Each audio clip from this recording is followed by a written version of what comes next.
Está começando o Imóvel Cash, eu sou Maíra Mino e no episódio de hoje vamos falar sobre um tema que desperta interesse de muita gente: imóveis lançamento.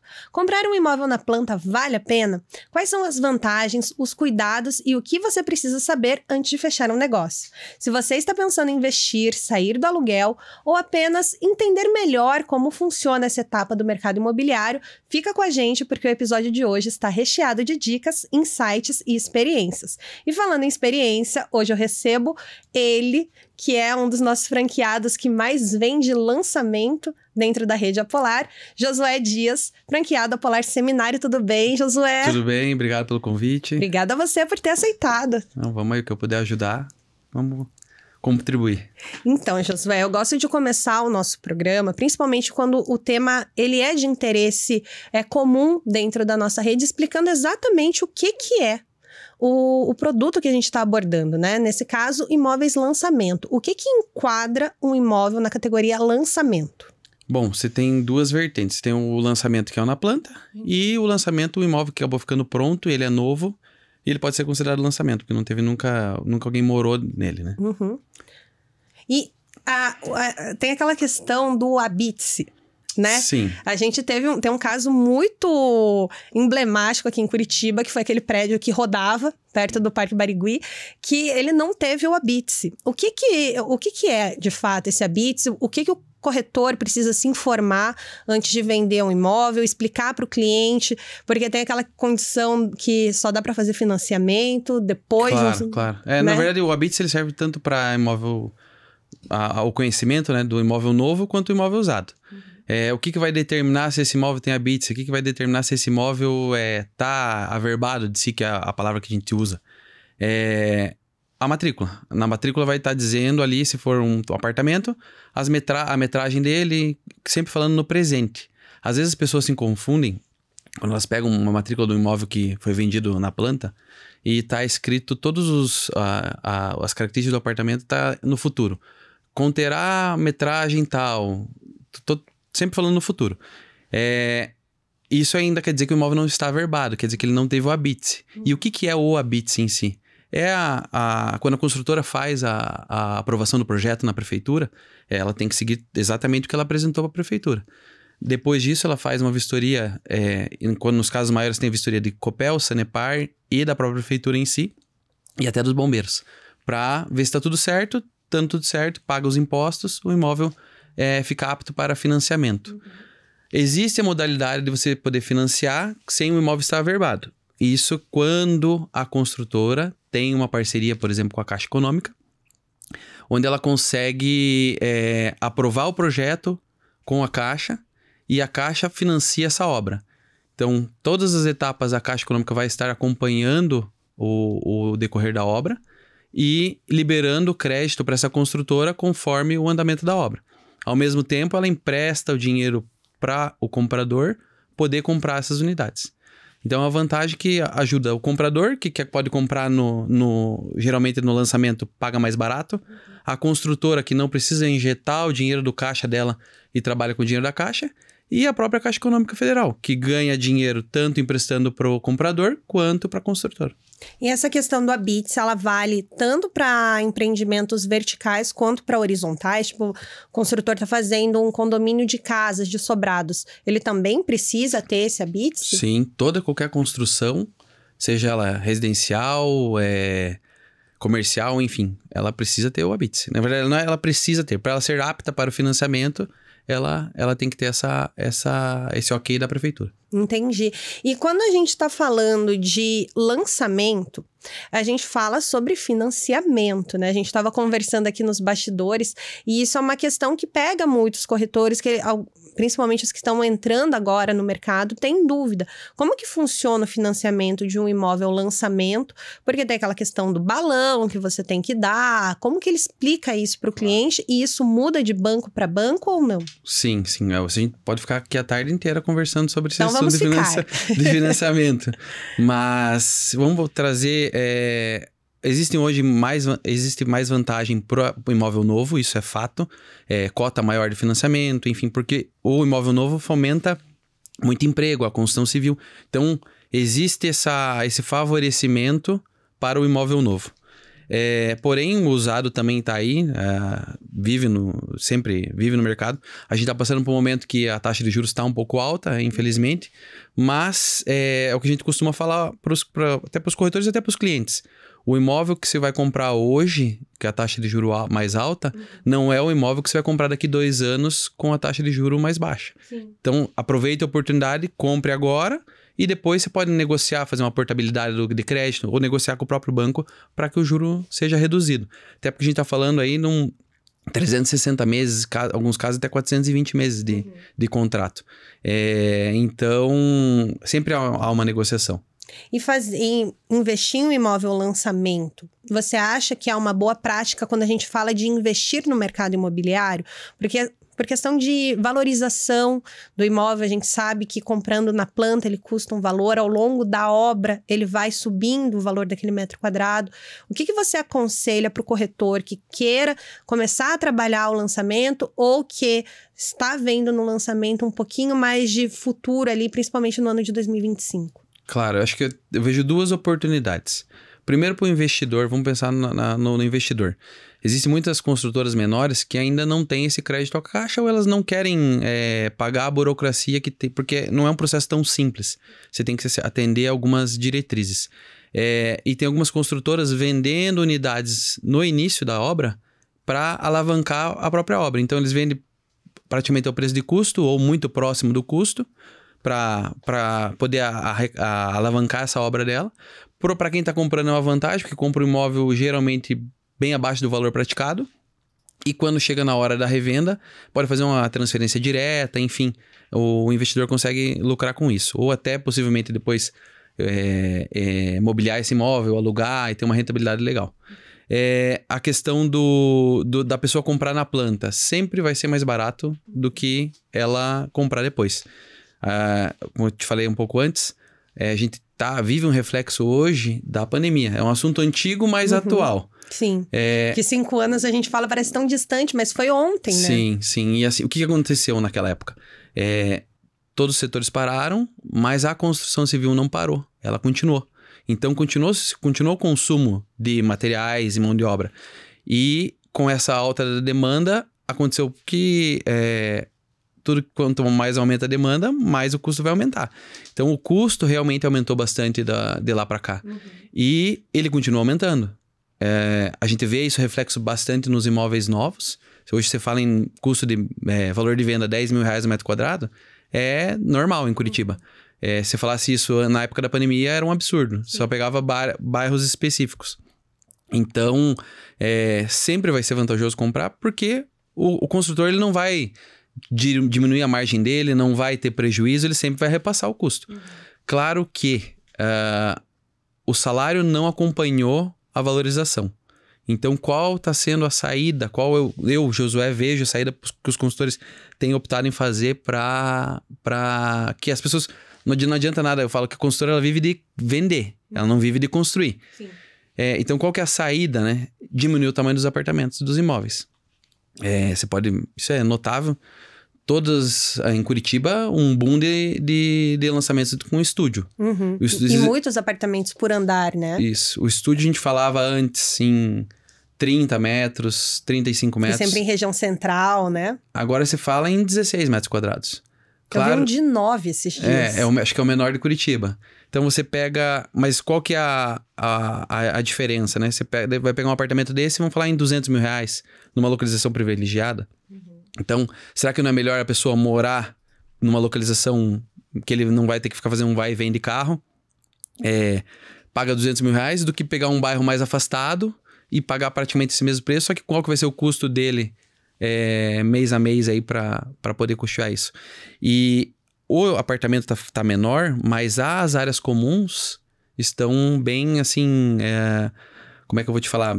São... áreas melhores do que antigamente. Sim, que antigamente era uma churrasqueira e um balanço, uma né? churrasqueira, um balanço que ninguém usava e nem a churrasqueira se usava. Sim. Hoje não, tem N espaços. Comodidades, né? Exatamente. Então é mais aquela situação da pessoa ficar mais fora de casa e usar o estúdio dele para praticamente só dormitório. Uhum.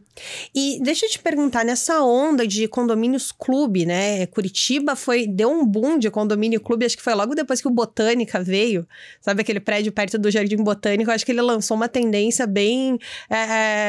meteórica aqui no setor da construção civil em Curitiba, lançou uma tendência real, assim. E quando a gente fala de grandes empreendimentos, quando a pessoa vai fazer um financiamento, tem muitas obras que vêm com selo de algum banco. O que isso significa? Significa que há uma segurança para o comprador, de que aquela obra vai ser entregue dentro de um prazo determinado, que a pessoa é obrigada a fazer o financiamento com o banco que está associado àquela construção. Como que funciona isso? Sim, vamos usar a Caixa, que é o banco que domina esse setor. Tem outros bancos que estão tentando, até bancos menores privados que estão tentando, mas a Caixa domina esse setor. Você falou da obrigatoriedade. Sim, se a pessoa for comprar financiado por aquele determinado banco, se a obra for financiada, vamos pensar pela Caixa, ela tem que financiar pela Caixa. E qual é a vantagem dela? Primeiro, já de cara, ao invés de financiar 80%, ela financia 90%. Então, metade da entrada a pessoa vai ter que dar. Ela pode diluir essa entrada com a construtora. E com relação à garantia de obra, hoje é impossível, praticamente impossível, com o controle que o banco tem, que a Caixa tem, da consultora não entregar.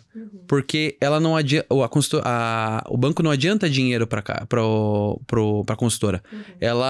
A consultora faz a obra, eles vão lá, verificam, realmente foi feito, eles pagam.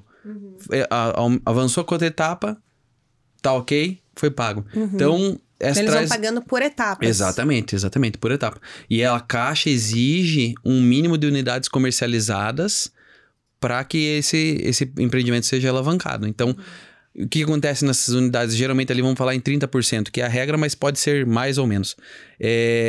Esses 30% geralmente são comercializados abaixo do valor de mercado, porque a consultora precisa daquela alavancada, então é uma vantagem para quem está comprando no começo. E a gente falou de construtoras, só que no mercado a gente escuta muito o termo incorporadoras. Qual que é a diferença de se construir um prédio e se incorporar um prédio? Claro, vamos lá. O incorporador, vamos dizer assim, ele é o idealizador do projeto. E o construtor é quem executa. A construtora pode ser construtora e incorporadora. Ou ela pode ser só construtora, ou ela pode ser só incorporadora. Então, basicamente, a construtora é que efetivamente vai lá e vai contratar as pessoas para fazer a obra em si. E o incorporador é quem idealiza o projeto, aprova ele e entrega na mão de uma construtora para fazer a obra. E aqui em Curitiba nós temos várias incorporadoras e construtoras que são muito conhecidas. A Polar mesmo trabalha com várias que são bem reconhecidas, que já têm bastante tempo de estrada, já tem muitos empreendimentos entregues. Quando se trata de uma construtora ou uma incorporadora nova, qual dica que você dá para o corretor averiguar a documentação ou para o próprio cliente ficar ciente? Porque às vezes é o primeiro prédio que está sendo incorporado ali. A gente vê isso acontecendo em bairros um pouco mais afastados da região central, né? Com construtoras menores fazendo. Qual que é a dica que você dá em relação a isso? Claro, primeiro tem que ver se o imóvel está incorporado. Essa é a primeira regra que muitas vezes, quando a consultora é pequena, acaba falhando. O consultor é pequeno, às vezes pessoa física, acaba falhando. O que é a incorporação? Nada mais é do que dizer, depois que você tem o projeto aprovado, é descrever o que vai ser construído e registrar isso na matrícula. Esse é o primeiro passo. É claro que, como a empresa é nova, ela provavelmente não vai ter histórico. É mais conhecer a pessoa física, enfim. Esses empreendimentos, eles não vão ter financiamento da Caixa, porque a Caixa exige um histórico de venda. Então, um portfólio. Né? Então, assim, claro, procurar primeiro uma imobiliária que vá vender um imóvel de uma consultora decente e não qualquer uma. E, claro, confiar no seu corretor. E deixa eu te perguntar, nessa questão da confiança, né? Vou citar um exemplo aqui, a gente estava citando agora há pouco, inclusive, que é o exemplo que tem no Água Verde, que tem um prédio que ele foi começou a construção dele e ela parou e tá há mais de 20 anos parada. Isso aconteceu muito no litoral e tem alguns... A gente vai andando, tem prédios abandonados que, às vezes, a construtora quebrou no meio do processo. O que acontece com esse cliente que veio adquirir uma unidade num prédio desses? Ele vai ter que... entrar na justiça. Provavelmente, essa é a saída. Mas diminuiu muito, assim, com... Por causa dessa aprovação dos bancos, exatamente. Né? Então, hoje o mercado, como tem esse fomento de crédito para construção, muitas construtoras se especializaram em pegar crédito do banco para poder construir e alavancar seus negócios. Então, a gente tem uma grande oferta de construtoras que são confiáveis.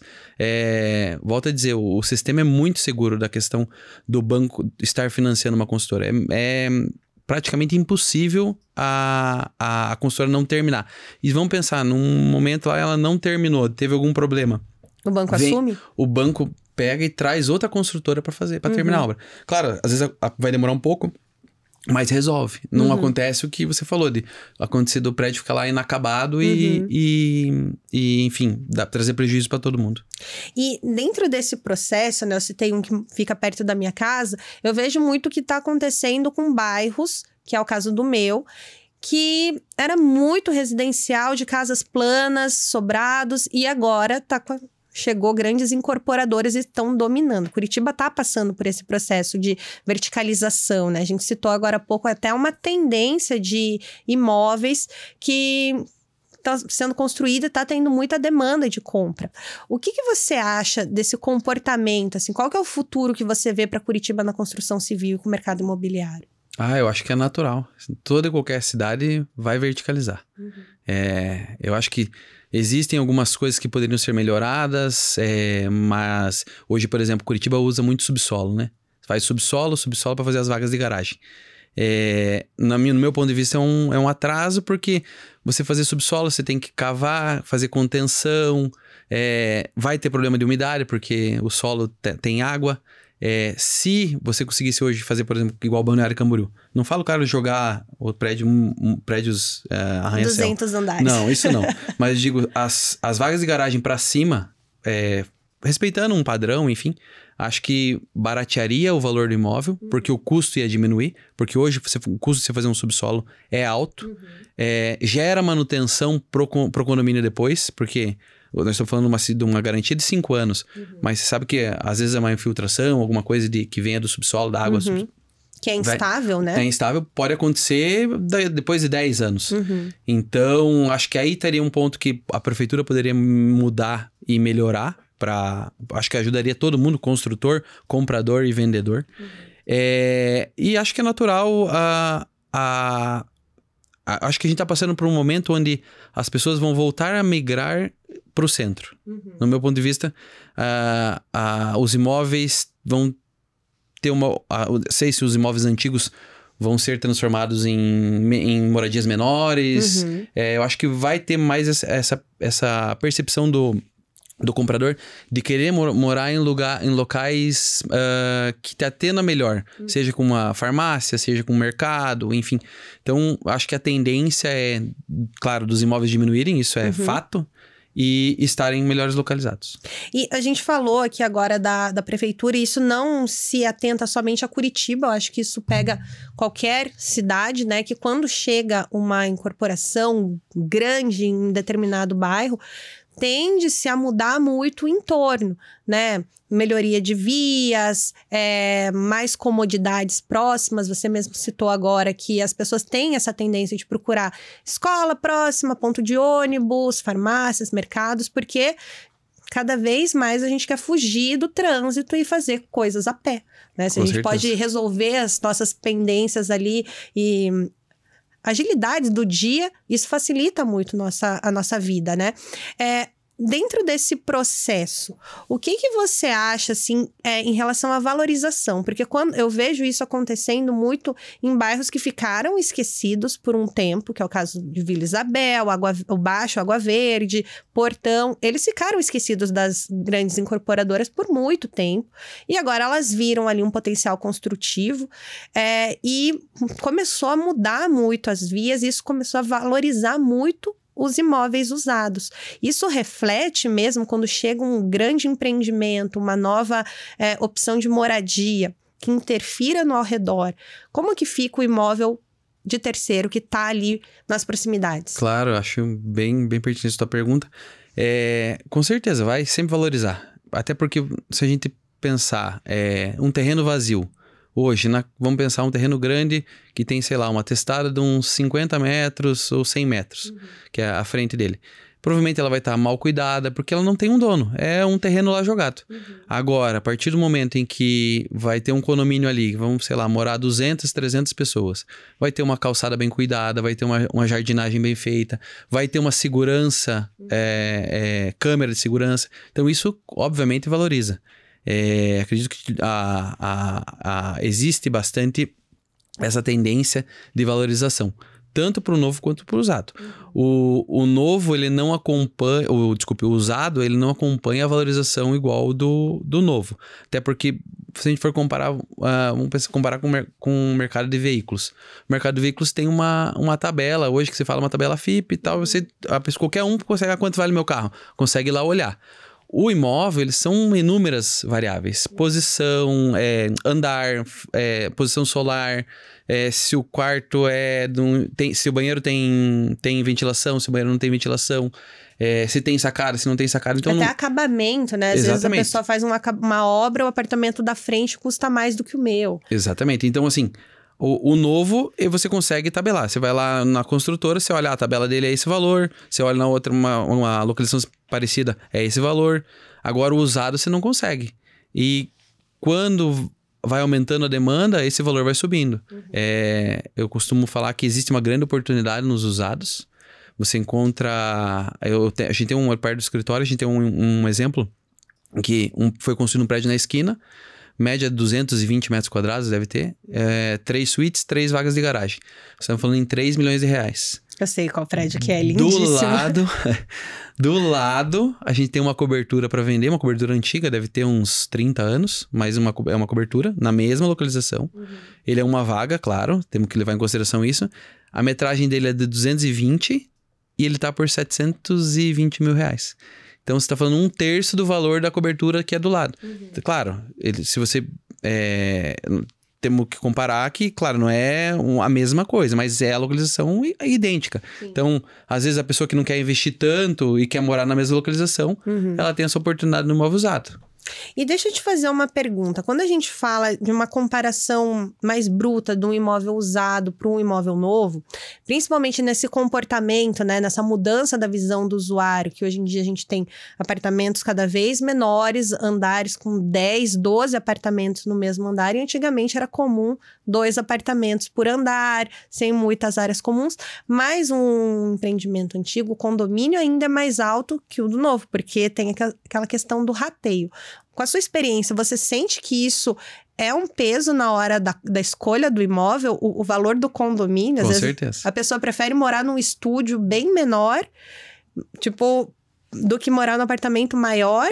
Sim, é comum, às vezes até no lançamento, você está vendendo um apartamento, e estamos falando um exemplo perto do nosso escritório também.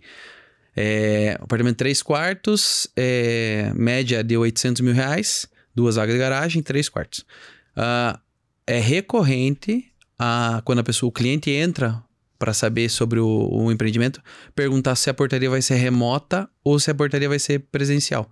Claro que isso fica a critério dos condôminos definirem, mas a maioria quer fugir da portaria física por causa efetivamente do custo. Então, isso pesa com certeza. Nos apartamentos mais antigos, ainda se tem muita tendência a você ter o porteiro físico, então acaba onerando um pouco o condomínio. Muitas vezes você vê condomínios de 2, 3 mil reais que não oferecem nada. Do que a gente estava falando, um salão de festa antigo que ninguém usa. E no novo, às vezes você consegue um condomínio bem mais baixo com várias outras atrativos, áreas comuns mais atrativas. E até porque tem a manutenção, né? Um prédio novo, você entra, via de regra, você tem 5 anos de garantia com uma construtora em alguns itens, né? E o imóvel usado, ele te dá essa desvantagem, digamos assim.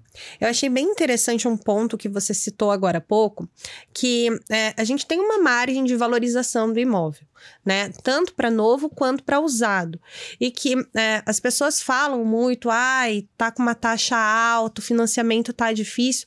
Porém, um imóvel que custa X dinheiros hoje, daqui a 2 anos a pessoa não vai conseguir comprar. Como que você consegue driblar esse tipo de posição do cliente mesmo, né? Porque às vezes ele tá pronto, ele tá no momento de compra, ele só tá assustado com o cenário econômico. Eu gosto de falar assim para as pessoas que o melhor momento para você comprar um imóvel foi ontem. Então, ontem você não pode voltar, hoje você pode comprar. Então, assim, o imóvel que você compra hoje, você não vai comprar daqui 2 anos. Se você acabar pegando uma taxa mais alta hoje, fica tranquilo que você consegue futuramente negociar essa taxa com o banco.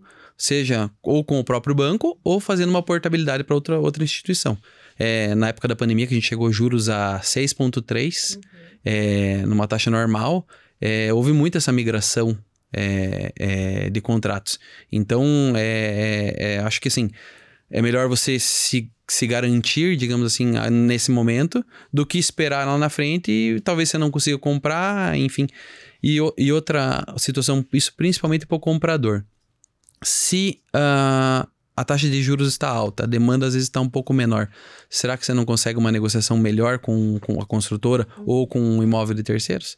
Então, sempre analisar cada caso a caso. Então, é sempre bom o corretor estar atento ali, como que tá a questão do mercado financeiro, estar atento à condição de compra do cliente e conseguir dar essa assessoria completa, né? Claro, com certeza. O corretor tem que saber fazer uma boa simulação de financiamento, saber o que é uma taxa Selic, saber o quanto está rendendo o dinheiro hoje em determinada aplicação, até para ele ter argumentação para oferecer, no caso, um estúdio para investimento.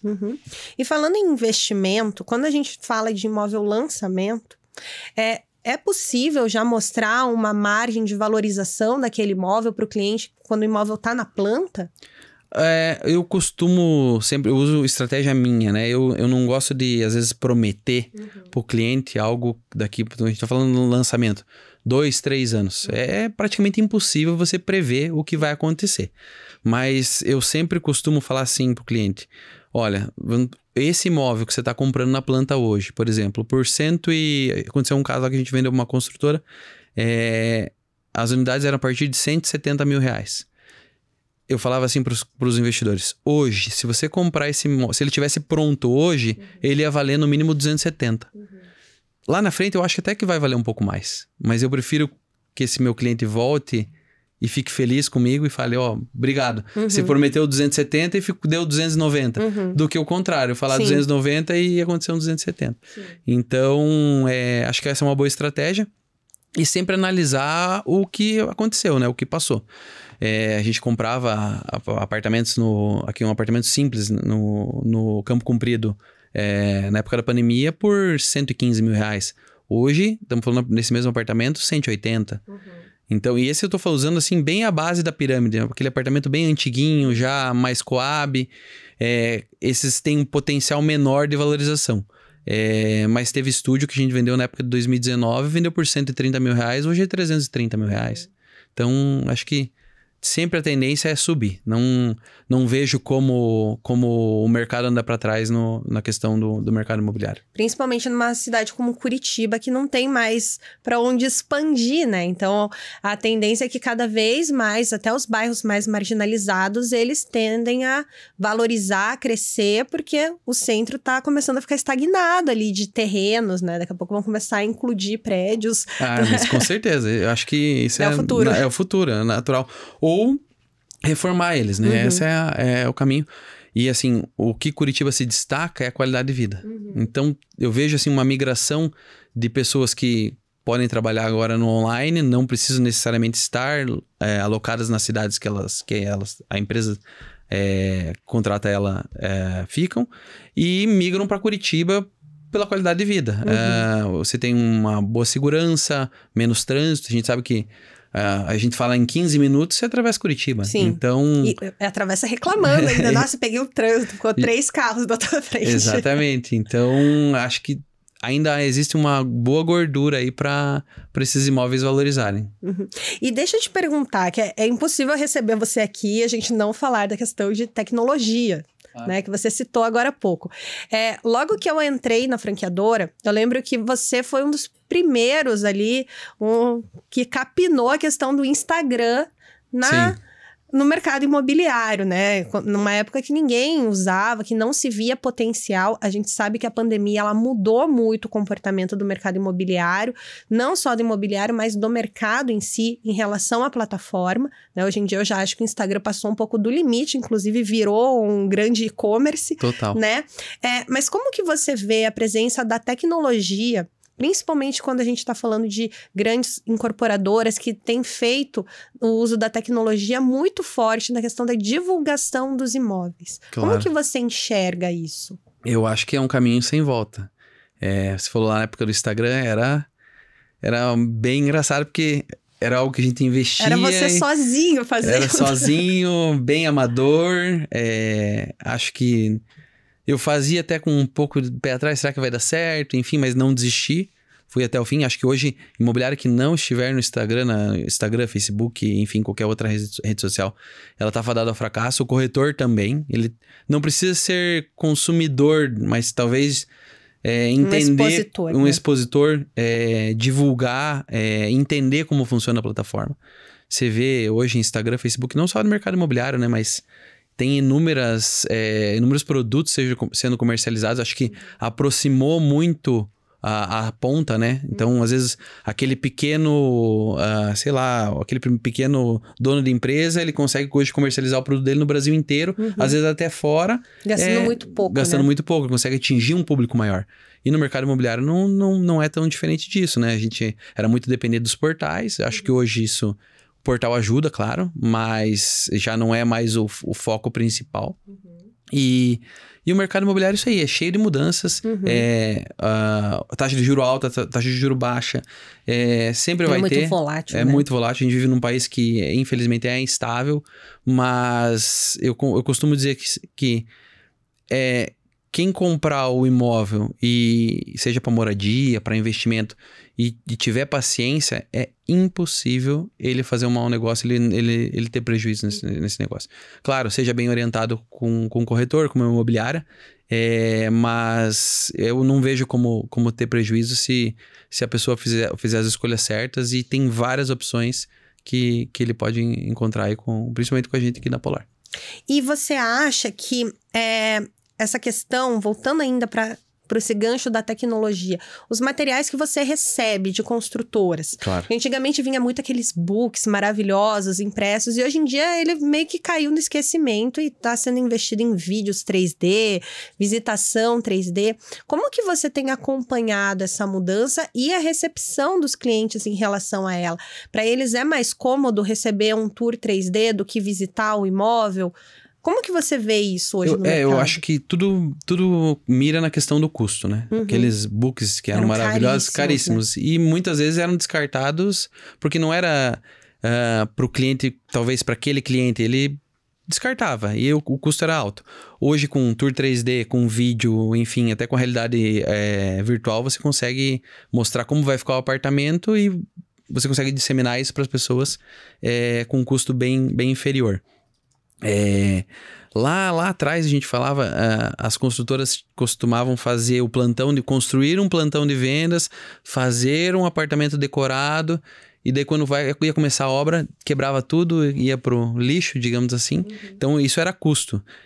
Então a tecnologia chega para acabar com isso, para diminuir esse custo.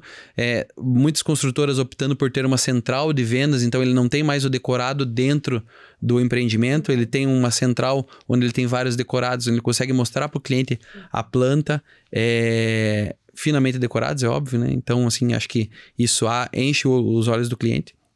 E com relação à construção, você pega a tecnologia tem ajudado muito, né? Hoje a gente está entregando um empreendimento, entrega em agosto do ano que vem, ali no Bacaxeri. Pode parecer um detalhe pequeno, mas já faz a diferença para quem vai morar, ou enfim, quem vai comprar a unidade. Você entra dentro do apartamento, aponta para um QR Code da planta do seu apartamento e você aponta na parede, ele mostra onde passa tubulação de água, gás. Isso daí é uma revolução, não vai mais ser aquele manual que a gente recebe. Não precisa. E qualquer pessoa tem acesso, então um prestador de serviço vai lá montar os móveis. Você deixa a planta com ele, todo mundo hoje sabe ler um QR Code, ele aponta na parede, aqui eu posso furar, aqui eu não posso furar. Então são detalhes assim que pode parecer besteira, mas... Que facilita muito a vida, né? Muito a vida, com porque certeza. eu sei que antigamente vinha um manual do apartamento que você não podia jogar fora, porque na hora da venda é obrigatório entregar, né, nos prédios antigos. E o que acontecia, às vezes, assim, você chegava e apresentava uma planta para um montador de imóveis, nada. Poderia acontecer dele não entender a planta e acabar furando um local errado. Então, é a tecnologia, né? Antigamente se reclamava muito do drywall, né? Que o drywall não era uma tecnologia boa, enfim. Hoje, com a escassez de mão de obra, as paredes internas e até se fala nas externas em drywall, já atende hoje a maioria das obras de Curitiba.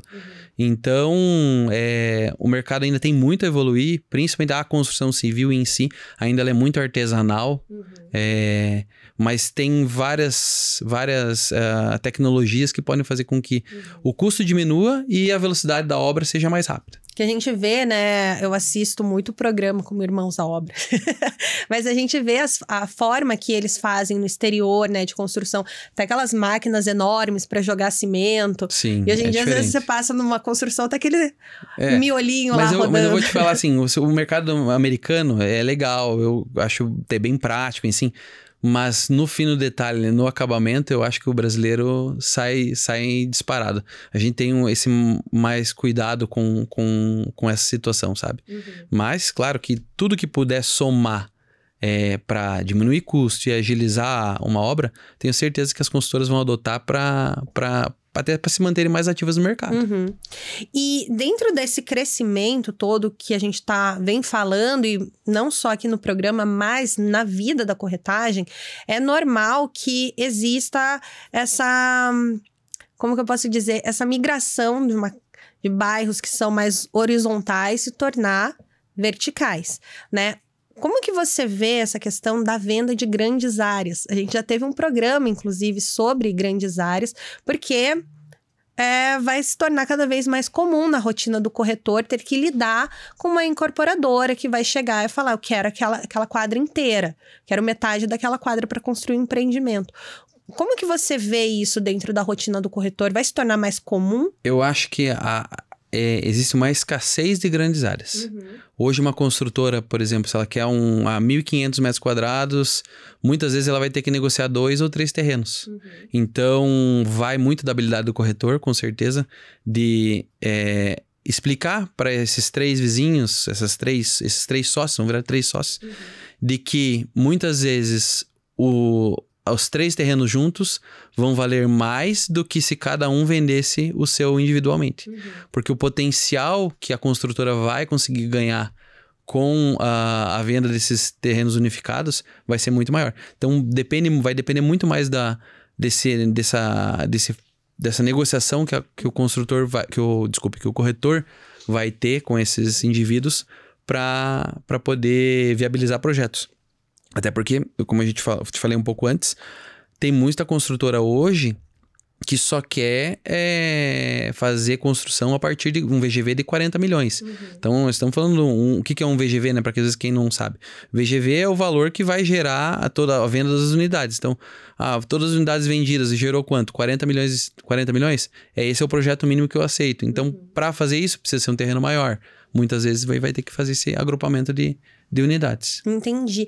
E como que funciona, por exemplo, fui lá, vendi meu terreno, tinha uma casa ali, e daí, muitos casos, eu já vi isso acontecer, que a construtora paga uma parte e dá uma parte em imóvel. Sim, tipo, permuta, pega uma... o nome do Como que funciona a questão da comissão do corretor em relação a isso? Tudo claro, se depende da negociação, não existe uma regra, né? Mas o que a gente geralmente, o que o mercado pratica? Se a venda é feita à vista, quem paga é o vendedor. Então, essa é a condição normal.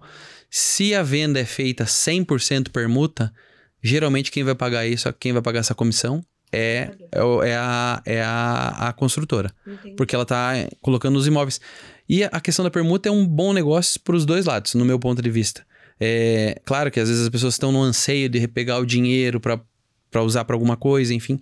Mas se ela tiver paciência, eu acho que ela ganha mais dinheiro permutando o terreno dela e lá na frente vendendo as unidades depois de pronto, do que efetivamente pegando dinheiro naquele momento. Uhum.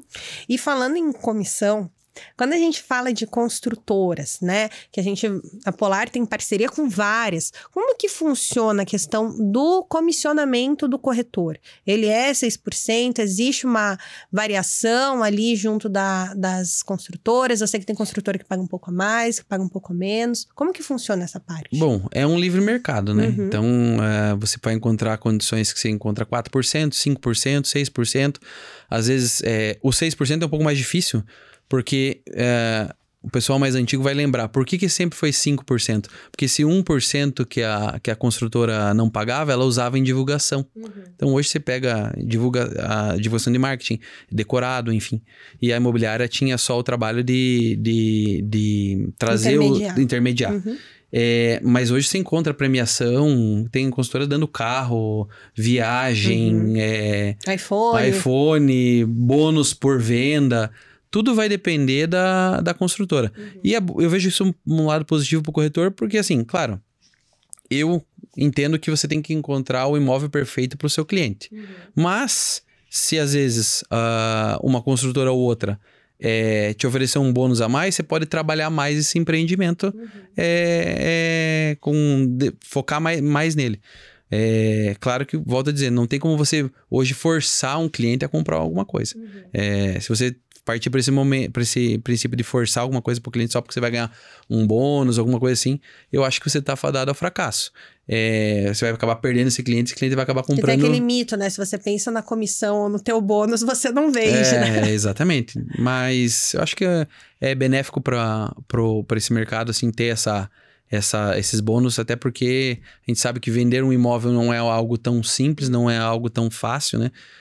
Tem famílias que compram um imóvel na vida. Sim, patrimônio. Né? Exatamente. Mas, volto a dizer, acho que é um excelente negócio. E antes da gente encerrar o nosso programa, eu queria que você desse uma dica para todos os corretores que assistem nosso programa sobre o mercado imobiliário em si, o mercado de construção civil, qual que é o futuro do mercado de lançamentos e como que o corretor ele pode entrar nessa carreira?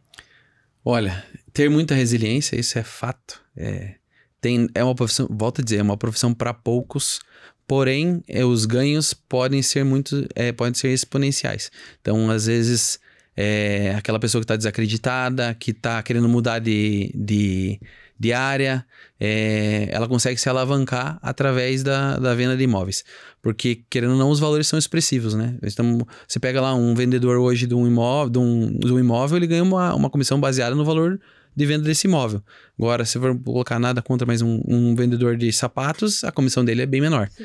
Então, ser resiliente, estar sempre antenado às novidades, não ter preguiça. Eu acho que às vezes eu sinto que as pessoas muito quero conquistar, mas será que eu vou me doar para isso? Então, e não se abalar com um não. Sempre pensar que cada não que você ouve, daqui a pouco você vai ouvir um sim. Sim, e o cliente nunca vai cair no seu colo, né? Não, com certeza não. E manter sua rede de relacionamentos ativa. Seja ativo nas redes sociais. Faça com que a pessoa saiba o que você faz da vida. Estude, invista em você mesmo. Se você tiver argumentação, pode ser qualquer cliente, você vai conseguir abraçar ele de todos os lados. Não, perfeito. Até porque hoje a gente vive naquela realidade que produto virou comodidade, né? Então, você poder oferecer um serviço bom, ser prestativo, um serviço de qualidade, cada vez mais aprimorando seus conhecimentos, o cliente sempre vai voltar. Com certeza. A gente tem históricos dentro da rede. Muito obrigada. A gente viu hoje como investir ou comprar imóveis em lançamento pode ser uma excelente oportunidade, seja para quem busca valorização, melhores condições de pagamento ou até mesmo morar em um imóvel novinho do jeito que você sempre sonhou. O segredo está em pesquisar bem, contar com uma boa assessoria e, claro, escolher uma imobiliária como a Polar, que tem inúmeros empreendimentos sob a nossa gestão exclusiva em parcerias com grandes empresas sérias e consolidadas no mercado. Se você curtiu esse conteúdo, não esquece de seguir o Imovelcast no Instagram e também aqui no YouTube. Muito obrigada pela presença, Josué. Fiquei muito feliz com o nosso programa hoje. Obrigado mais uma vez e quando precisar eu estou à disposição.